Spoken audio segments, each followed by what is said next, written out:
Tatë. Shko, gjitha këto atentatet, të cilët kanë të njëjtat skema, janë të organizuara, janë të planifikuara dhe të mirë organizuara. Sepse të gjitha atentatet që tashmë janë ende pa autor, kanë pasur të njëjtën skem, makina e vjedhur, armët automatike apo pistoleta, largimi nga vendi ngjarjes dhe pastaj djegja e automjetit. E njëjta skem nuk mungoi edhe në këtë qytet, sidomos në një qytet i cili është dhe problematik, edhe pse ka kohë që nuk kemi pasur atentate apo ngjarje të rënda, përsëri vazhdon të tregojë edhe një herë që ky qytet ka ende grupe kriminale, të cilët kanë strukturat e tyre të mbetura, të fjetura, por që në moment caktuar ata mund të aktivizohen, rivitalizohen dhe mund të bëjnë ato atentat që bën. Dhe çfarë detaje dihen tjera për këtë rast? Çfarë po raportojnë mediat në Shqipëri dhe institucionet? Tani ka disa pista e timi,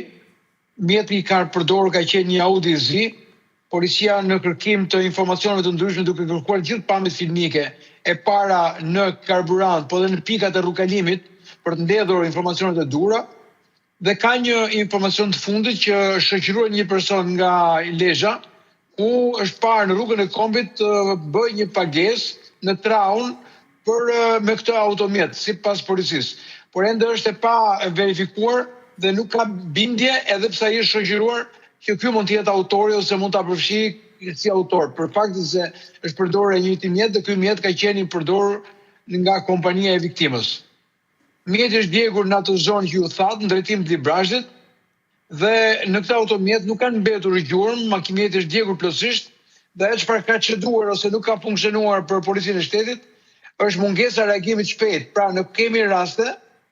që në rastet kur ka një alarm të kuq për një atentat, të kemi mundësi të ndërtojmë një procedurë të rrethimeve, pra të disa radhëve, pengesave radhë, në mënyrë të tillë që e para të kemi të paktën një rast të ndalojmë automjetin, ku patjetër do të kishim prova dhe do të na çonin në drejtim të autorëve të dyshuar të kësaj ngjarje.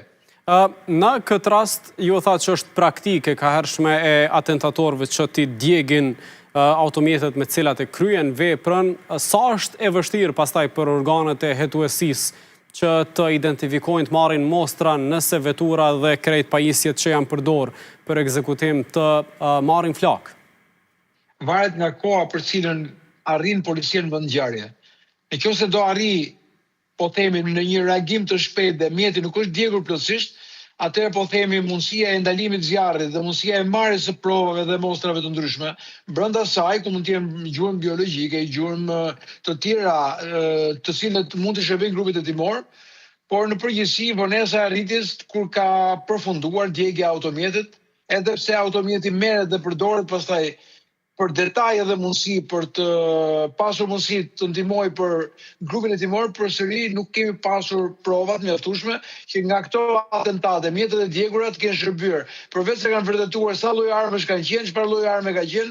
dhe asgjë më shumë, po themi ato i quhen gjurmë. Dhe a mendon që do të kishte më shumë mundësi